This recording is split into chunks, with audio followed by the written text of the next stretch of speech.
बिस्मिल्लाहिर्रहमानिर्रहीम। अस्सलामु अलैकुम। डियर स्टूडेंट्स, वकार अरशद आपका बायोलॉजी टीचर। कैसे हैं आप सब? उम्मीद है खैर आफियत से होंगे। डियर स्टूडेंट्स, आज का लेक्चर नए मौज़ूआत के साथ, नई दिलचस्पियों के साथ आइए डिस्कस करते हैं और मूव करते हैं व्हाइट बोर्ड की तरफ। Dear students, recall your memory. Previous lectures में चैप्टर खत्म हो चुका है।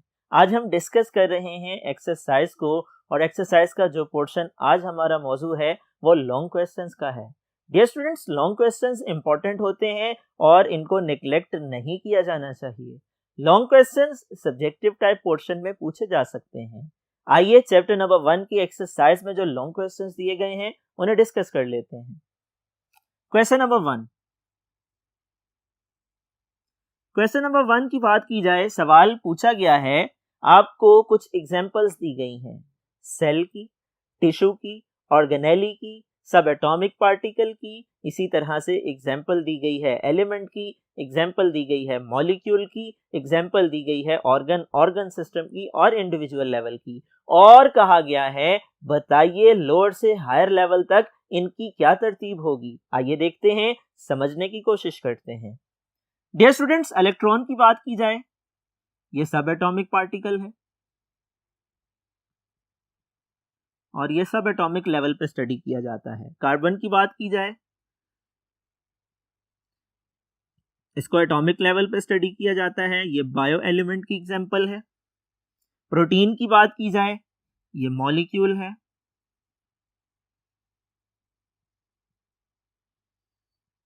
अगर हम बात करें माइटोकॉन्ड्रिया की, ये ऑर्गेनेली है।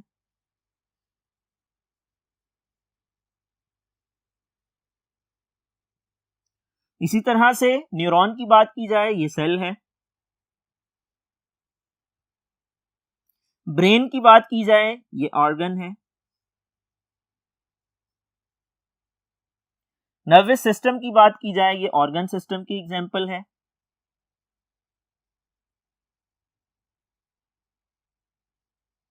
इसी तरह से अगर मैन की बात की जाए, ये इंडिविजुअल की एग्जांपल है।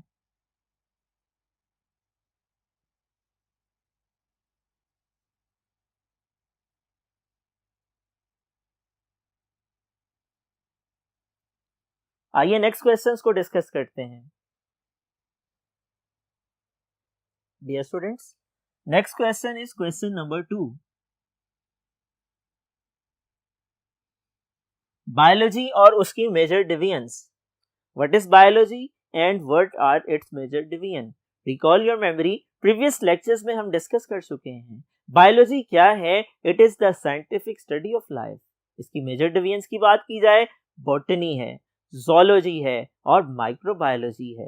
डियर स्टूडेंट्स, बॉटनी के अंदर हम प्लांट्स को स्टडी करते हैं, ज़ूलॉजी के अंदर हम एनिमल्स को स्टडी करते हैं और माइक्रोबायोलॉजी में हम उन जानदारों का मुतालिया करते हैं जो आम आंख से दिखाई नहीं देते हैं। डियर स्टूडेंट्स, ये सारी तफसीलात हम डिस्कस कर चुके लेक्चर नंबर 1 में। इस सवाल का जवाब आप लोगों ने कैसे तैयार करना है, इसके लिए रिव्यू करना होगा लेक्चर नंबर 1। आइए डिस्कस करते हैं next question. Question number 3।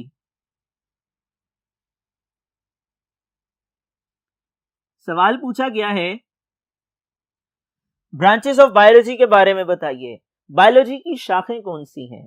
Dear students, recall your memory, ये डिस्कस हो चुका है और आप लोगों को मालूम है बायोलॉजी की बहुत सी ब्रांचेस हैं। अगर हम स्ट्रक्चर की बात करें, मॉर्फोलॉजी, इंटरनल स्ट्रक्चर की बात करें, एनाटॉमी, क्लासिफिकेशन की बात करें, टेक्सोनोमी, जीन्स और इनहेरिटेंस में उसके किरदार की बात करें, जेनेटिक्स है। अगर हम एम्ब्रियो की बात करें, उससे मुकम्मल जानदार के बनने के अमल की बात करें, ये एम्ब्रियोलॉजी है। अगर हम इंसेक्ट्स का मुतालिया करें, एंटोमोलॉजी है। अगर हम पैरासाइट्स को स्टडी करें, पैरासाइटोलॉजी है। अगर हम सोशल बिहेवियर्स को स्टडी करें, वो सोशोबायोलॉजी है। डियर स्टूडेंट्स, अगर हम ऑर्गेनिजम्स को स्टडी करें, उनमें होने वाले प्रोसेसेस को स्टडी करें और उनकी प्रैक्टिकल एप्लीकेशंस को स्टडी करें, वो बायोटेक्नोलॉजी है। डियर स्टूडेंट्स, हमने डिस्कस किया इन तमाम ब्रांचेस को जो कि बायोलॉजी की हैं। ये सवाल अगर आपसे पूछ लिया जाए, इसका जवाब तैयार करने के लिए आप लोगों ने रिव्यू करना है लेक्चर नंबर 2। डियर स्टूडेंट्स, आपसे कोई 5 ब्रांचेस पूछी जा सकती हैं, कोई 6 ब्रांचेस पूछी जा सकती हैं, कोई 4 ब्रांचेस इकट्ठी पूछी जा सकती हैं लॉन्ग क्वेश्चन की फॉर्म में, और कोई एक ब्रांच शॉर्ट क्वेश्चन की फॉर्म में भी पूछी जा सकती है। Next question, question number 4। Biology linked with other sciences. Dear students, हमें मालूम है, प्रीवियस क्लासेस में हम डिस्कस कर चुके हैं बायोलॉजी का रिलेशन क्या है दूसरी साइंस की ब्रांचेस के साथ। हमें मालूम है साइंस की जितनी भी ब्रांचेस हैं वो आपस में इंटर रिलेटेड हैं, और जो ब्रांचेस बनती हैं 2 या 2 से ज्यादा साइंसेस को मिलाकर के पढ़ने से उन्हें हम इंटरडिसिप्लिनरी साइंसेस कहते हैं। डियर स्टूडेंट्स, इंटरडिसिप्लिनरी साइंसेस की बात की जाए, बायोफिजिक्स इसकी मिसाल, बायोकेमिस्ट्री इसकी एग्जाम्पल है, बायोमैथमेटिक्स इसकी मिसाल है, बायोजियोग्राफी भी इसी में शामिल है, और बायो इकोनॉमिक्स भी इसी का हिस्सा है। बायोकेमिस्ट्री की बात की जाए, हम उन केमिकल्स को, उन प्रोसेसेस को जो जानदारों के जिस्म में होते हैं, बायोकेमिस्ट्री में पढ़ते हैं। इसी तरह बायोफिजिक्स की बात की जाए, हम उन प्रिंसिपल्स को पढ़ते हैं जो कि फिजिक्स से रिलेटेड हैं और बायोलॉजिकल फिनोमेना में इस्तेमाल होते हैं। बायोमैथमेटिक्स की बात की जाए, हम मैथमेटिकल टेक्निक्स एंड टूल्स को इस्तेमाल करते हैं बायोलॉजिकल फिनोमेना को स्टडी करने के लिए। बायोजियोग्राफी की बात की जाए, हम डिस्ट्रीब्यूशन ऑफ डिफरेंट ऑर्गेनिजम्स को पढ़ते हैं जो डिफरेंट जियोग्राफिकल रीजन्स में होती है जानदारों की। अगर हम बात करें बायो इकोनॉमिक्स की, तो इसके अंदर हम इकोनॉमिकल पॉइंट ऑफ व्यू से जानदारों का मुतालिया करते हैं। ये तमाम तफसीलात हम डिस्कस कर चुके हैं, और इसके लिए आप लोगों ने रिव्यू करना है लेक्चर नंबर 3। आइए डिस्कस करते हैं next question. Question number 5। Biomolecule and other molecules, दोनों में फर्क क्या है? इसी तरह बायोमोलिक्यूल्स की टाइप्स के बारे में बताइए। डियर स्टूडेंट्स, हमें मालूम है एलिमेंट्स कंबाइन पाए जाते हैं, seldom occur free in nature, बहुत कम ऐसा होता है फ्री इन नेचर मौजूद होते हैं। ये आयनिक या कोवेलेंट बॉन्ड के जरिए आपस में मिलजुल के रहते हैं और मॉलिक्यूल बनाते हैं। डेफिनेशन हम डिस्कस कर चुके हैं। Smallest part of element that retain the properties of that element is called molecule. और बायोमोलिक्यूल क्या है? आप बता सकते हैं the molecules that present in living organism that develops in the bodies of living organism that are called biomolecule. आप बता सकते हैं वो मॉलिक्यूल्स जो बायो एलिमेंट्स के मिलने से बनते हैं उन्हें हम बायोमोलिक्यूल्स कहते हैं। इसकी 2 टाइप्स कौन सी हैं? मैक्रोमोलिक्यूल हैं और माइक्रोमोलिक्यूल हैं। जिनका मॉलिक्यूलर वेट ज्यादा होता है वो मैक्रोमोलिक्यूल कहलाते हैं, जिनका कम होता है वो माइक्रोमोलिक्यूल कहलाते हैं। ये तमाम तफसीलात हम डिस्कस कर चुके हैं लेक्चर नंबर 7 में। इस सवाल का जवाब आप लोगों ने कैसे देना है, इसके लिए रिव्यू करना होगा लेक्चर नंबर 7। डियर स्टूडेंट्स, आइए डिस्कस करते हैं रिमेनिंग क्वेश्चंस को और उनके आंसर्स को। Dear students, question number 6, levels of organisation. Dear students, level of organisations की बात की जाए, हम डिस्कस कर चुके हैं जानदारों का मुतालिया साइंस में किया जाता है। साइंस एक सिस्टमैटिक नॉलेज का नाम है। साइंस के अंदर जो भी स्टेप्स लिए जाते हैं वो वेल मैनेज्ड होते हैं। जब बात की जाए जानदारों की, उनका मुतालिया बायोलॉजी में किया जाता है। बायोलॉजी साइंस की एक ब्रांच है, तो हम बायोलॉजी के अंदर भी जानदारों का मुतालिया मुख्तलिफ लेवल्स पे करते हैं। इन्हें हम लेवल ऑफ ऑर्गेनाइजेशन कहते हैं, जिसका आगाज सब एटॉमिक और एटॉमिक लेवल से होता है।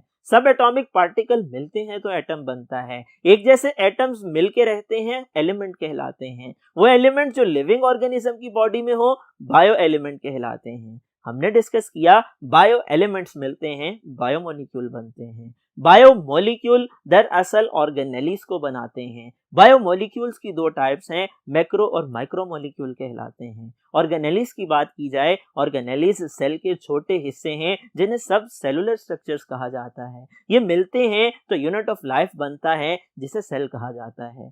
सेल्स की बात की जाए, सेल्स प्रोकैरियोटिक भी होते हैं, यूकैरियोटिक भी होते हैं। कुछ जानदार यूनिसेलुलर हैं, कुछ मल्टी सेलुलर हैं। कुछ का जिस्म एक सेल पे मुश्तमिल है, कुछ का बहुत से सेल्स पे मुश्तमिल है। डियर स्टूडेंट्स, जब सेल मिलते हैं टिश्यू बनते हैं। टिश्यू ग्रुप ऑफ सेल्स के नतीजे में बनते हैं और जो सेल्स ग्रुप में पाए जाते हैं वो स्पेसिफिक फंक्शन परफॉर्म करते हैं। प्लांट में भी टिश्यू हैं, एनिमल्स में भी टिश्यू पाए जाते हैं। प्लांट टिश्यू की मिसाल का जिक्र किया जाए, एपिडर्मल टिश्यू इसकी मिसाल है, ग्राउंड टिश्यू इसकी मिसाल है, मेरिस्टेमेटिक टिश्यू इसकी मिसाल है। अगर हम एनिमल टिश्यूज की बात करें, कनेक्टिव टिश्यू इसकी मिसाल है, नर्वस टिश्यू इसकी मिसाल है, मसल टिश्यू इसकी मिसाल है। डियर स्टूडेंट्स, जब टिश्यूज मिलते हैं ऑर्गन बनते हैं। स्टमक इसकी एग्जांपल है जिसमें एपिथेलियल और मस्कुलर टिश्यू पाए जाते हैं। जब ऑर्गन मिलते हैं ऑर्गन सिस्टम बनते हैं और इसकी एग्जांपल डाइजेस्टिव सिस्टम है। इसमें स्टमक भी पाया जाता है, स्मॉल और लार्ज इंटेस्टाइन भी पाई जाती है, ओरल कैविटी भी पाई जाती है।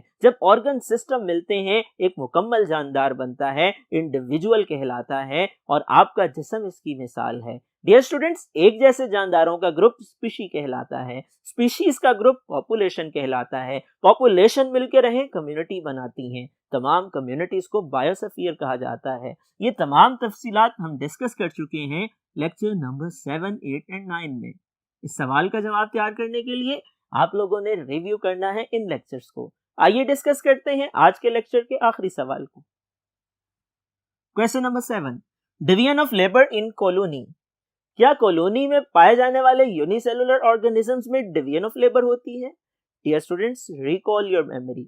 हम डिस्कस कर चुके सेलुलर ऑर्गेनाइजेशन में लेक्चर नंबर 10 में।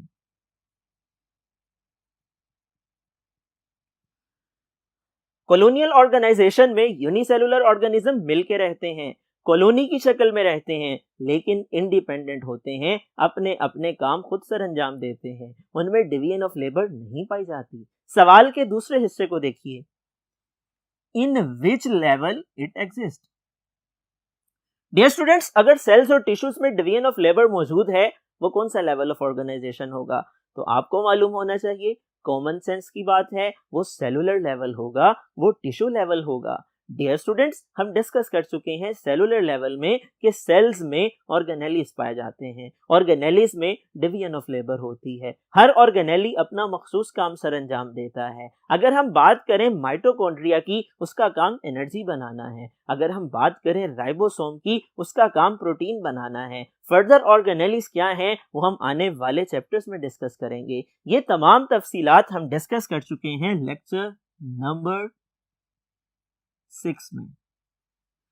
डियर स्टूडेंट्स, इस सवाल के जवाब को तैयार करने के लिए आप लोगों ने रिव्यू करना है इन लेक्चर्स को। मुझे उम्मीद है आज का ये लेक्चर आप लोगों ने समझ लिया होगा। ये सवालात आपसे पूछे जा सकते हैं, इम्तिहानात का हिस्सा बन सकते हैं। जहन में रखिएगा, लाजिम नहीं है कि स्टेटमेंट के साथ सादा से सवाल का सादा सा जवाब दिया जाए, बल्कि बाज़ औक़ात ऐसा भी होता है आपको कॉम्प्लेक्स स्टेटमेंट पूछी जाती है, कंसेप्चुअल स्टेटमेंट्स पूछी जाती हैं और आपने सोच समझ के उसका जवाब देना होता है। उसकी मिसाल ये वाली स्टेटमेंट है, उसकी मिसाल पहले सवाल की स्टेटमेंट है। आपने हर हवाले से आज के लेक्चर को समझने के बाद तमाम टॉपिक्स को मेमोराइज करना है, तमाम सवालात को मेमोराइज करना है और याद करने के लिए अपनी नोटबुक पे नोट डाउन करना है। डियर स्टूडेंट्स, याद रखिएगा, अगर आपके कंसेप्ट्स क्लियर हैं, सवाल कोई भी पूछ लिया जाए, टॉपिक में से आएगा तो आप आसानी से अटेम्प्ट कर सकते हैं। इसलिए कोशिश किया करें, लेक्चर को समझकर याद किया करें। मुझे उम्मीद है आप टीचर की इंस्ट्रक्शंस को फॉलो करेंगे, इम्तिहानात में अच्छे नंबर हासिल करेंगे। डियर स्टूडेंट्स, अगले लेक्चर तक के लिए इजाजत दीजिए, अपना ख्याल रखिएगा। अल्लाह हाफिज।